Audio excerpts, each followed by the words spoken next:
Hola, què tal? Benvinguts. L'estiu pràcticament s'ha acabat, esperem que les vacances i tot plegat els hàgiu gaudit d'allò més bé i els que encara teniu aquesta opció de disfrutar-ne, a continuar. Nosaltres encetem temporada avui, és la quarta. Ens hem desplaçat a Taradell, perquè el nostre protagonista viu aquí, en aquesta població usonenca. Avui estem en companyia d'en Marc Pujol. Bona tarda, Sebastià. Gràcies per acompanyar-nos, Marc. No, vosaltres. En Marc és àrbitre de futbol i aquesta temporada, la que ja ha començat i començarà properament, doncs ell xiularà a la segona ref, que abans es deia la segona divisió B, perquè això dels noms Ho han anat canviant. Ho han anat complicant i el 2 ref, 3 d'allò, al final Sí. ningú sap què és. La segona ref és com la segona B, el que passa que després n'hi han ficat una entremig de segona B i segona A, que és la primera ref, que és la nova segona B pro, diguem-ne, i l'altra és la segona B normal. Ho van complicant Sí, de mala manera.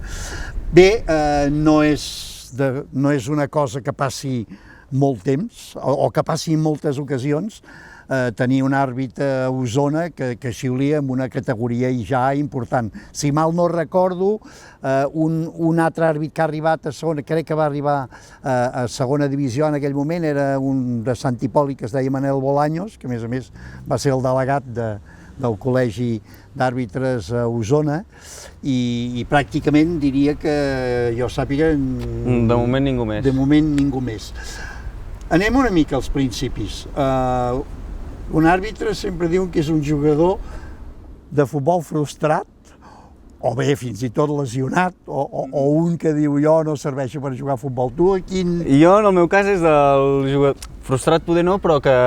Frustrat no és la paraula. No és la paraula, però poder... que no era gaire bo, sí. I jo, com que ja també en aquells moments ja... Quan no jugues és que alguna va malament. I com que a mi m'agradava molt el futbol, sempre havia somiat amb estar a primera divisió i tot això, bueno, el típic d'un nen petit, que t'agrada molt el futbol i per casualitats de la vida vaig veure aquesta oportunitat i mira, aquí estic. Tu havies jugat aquí a Taradell un temps, però també bona part a Roda. A Roda de Ter, la majoria des de, si no recordo malament, des de la Vins fins al segon any de juvenils.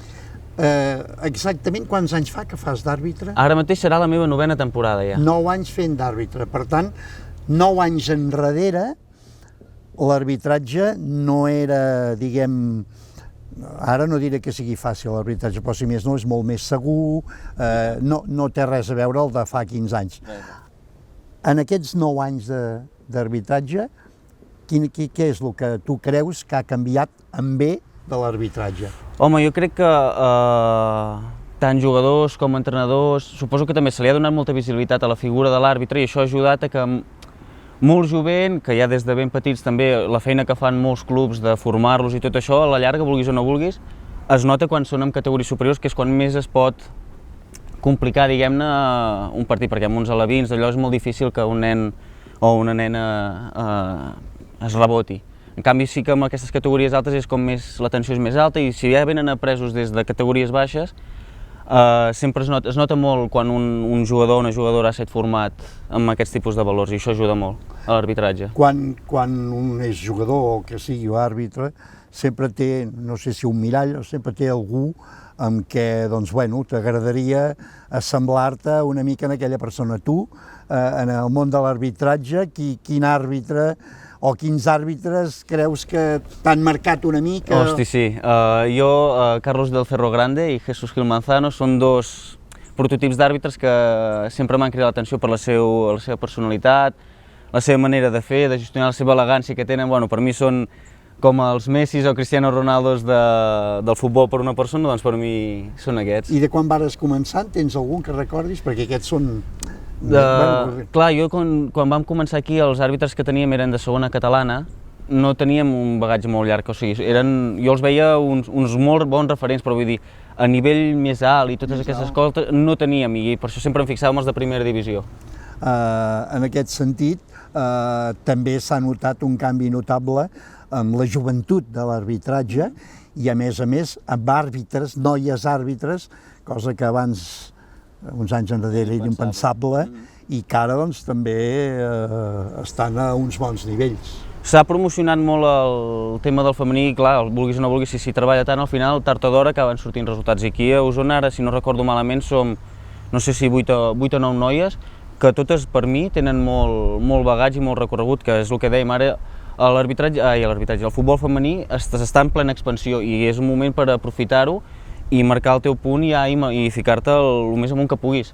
I jo crec que hi ha molt futur aquí a Osona, sobretot per aconseguir coses bones. I Osona també sempre ha sigut un problema a l'hora de trobar àrbitres. Ara crec que al col·legi, la delegació d'Osona, hi ha un bon nombre de gent xiulant.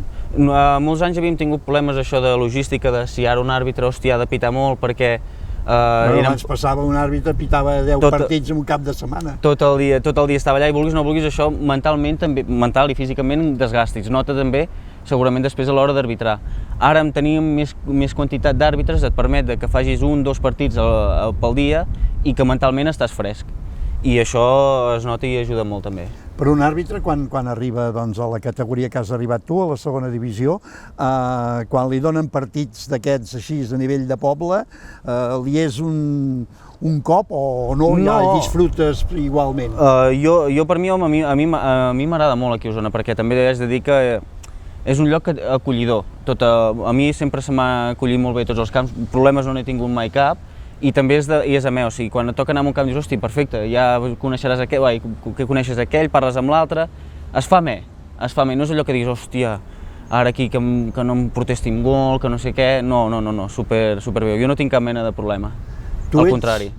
Jo ja sé com és perquè ja t'he vist xiular, però no ho diré jo, tu ets d'aquells que dispares ràpid, la mà a la butxaca, ja corres amb la mà a la butxaca i la targeta a punt, o t'agrada, si et dialoguen amb respecte, ho mantens o no? Depèn, o sigui, també és una mica el partit que et trobes. Depèn del partit que et trobes, el que s'hi juguin, el que no s'hi juguen i els jugadors de la manera que estan i com estan. Sempre que es pugui, és millor no carregar-te de targetes al partit perquè al cap i a la fi el que vols és que jugui futbol i que no quedi sol. Però clar, hi ha moments que també no tens altre remei o ho talles d'arrel o aquell partit. No ho prendré mal jo, normalment no passa això, sinó un jugador que tampoc acabarà tenint la culpa i paratge o per bé, allò que se'n diu, doncs al final acabarà amb una entrada forta i després tot serà córrer. Millor sempre no evitar arribar a aquests moments.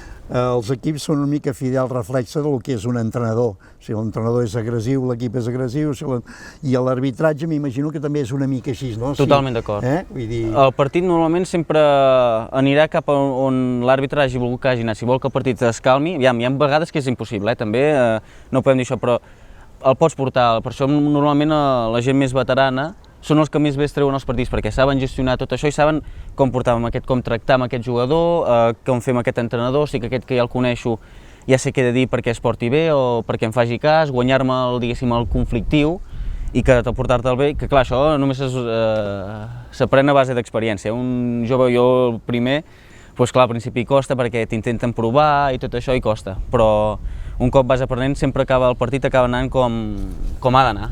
Vosaltres, en aquest cas tu com a àrbitre de segona, pots anar de quart àrbitre a primera divisió o de linear, que dèiem abans? Sí, el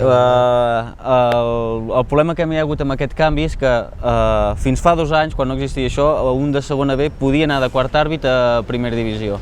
Ara, al haver fet aquesta categoria nova, els de primera ref són els que s'ocupen de fer de quart àrbitre a la primera, al futbol professional, i nosaltres ens ocupem de fer de quart àrbitre a la primera ref, que està molt bé també, però clar, sempre penses, ostres, t'agradaria també estar allà, però bueno, és qüestió de temps de lluitar-hi. A vegades em pregunto si la figura del quart àrbitre dona una sensació que no fot gaire res, no? És a dir, el veus per allà voltant però no saps si realment intervé. El quart àrbitre us diu, pels pinganillos, us diu alguna cosa? Sí, us ajuda en aquest sentit? Ell el que s'ha d'ocupar sobretot, aviam, dintre el partit responsabilitats de si pita un penal, una falta i tot això, ell normalment no en té. Normalment hi ha àrbitres que confien molt amb el quart àrbitre i diu aquestes zones te les quedes tu i tu em dius això. Però normalment el que és per el tema administratiu, fer les actes, portar el registre dels gols, tot això, i controlar també les banquetes, que a vegades sembla que no és És un lloc de cultiu de problemes, sobretot quan s'escalfen, doncs va molt bé també tenir-lo per no haver d'estar l'àrbitre pensant també en les banquetes i tenir alguna persona que li pugui gestionar. Per això també és molt important la concentració que et porti, que no sigui un quart àrbitre que va molt relaxat, perquè és després quan et trobes tot el problema de cop. Tu estàs en una edat jove, arribes amb una bona edat a segona divisió B, m'imagino que el somni és xiular un Real Madrid Atlètic de Madrid. Home, ostres, doncs no t'enganyaré, és la veritat. Sé que s'ha de sempre tocar de peus a terra, però jo sóc molt somiador, jo sempre ho he dit. Jo, fins que matemàticament sigui impossible, no deixaré pas mai d'intentar-ho. Encara que sempre has de ser realista, que és molt difícil arribar a futbol, i és evident, i així és. Però no em vull quedar amb l'espina d'aviam què hagués pogut passar. Això porta pressió en els partits, pensant, oh, si ho faig malament, perquè clar, teniu qui ve, qui us puntua, qui us jutja... Una mica sí, en aquests anys, sobretot quan més al final de la temporada estàs i vas veient que pots estar allà, tots som humans i és molt difícil que no t'afecti una mica aquesta pressió, sobretot la de no fer-ho malament, que no et pugui aquesta pressió, però és com tot, intentar-ho gestionar de la millor manera i donar-ho al màxim, i sempre tot esforç acaba tenint la seva recompensa. Doncs escolta, Marc, agraït que ens hagis atès, desitjar-te molta sort. Moltes gràcies. Esperem que aquesta segona divisió en poc temps la deixis enrere, vagis cap a la primera i que algun dia doncs, et puguem veure xiulant partits de primera divisió, que serà un molt bon senyal. Moltes gràcies, Sebastià. Molt bé, i nosaltres ho deixem aquí. La setmana propera tornarem amb un nou convidada. En aquest cas, ja us avancem, un jugador professional de golf. Sí, professional. Apa-li, adéu-siau.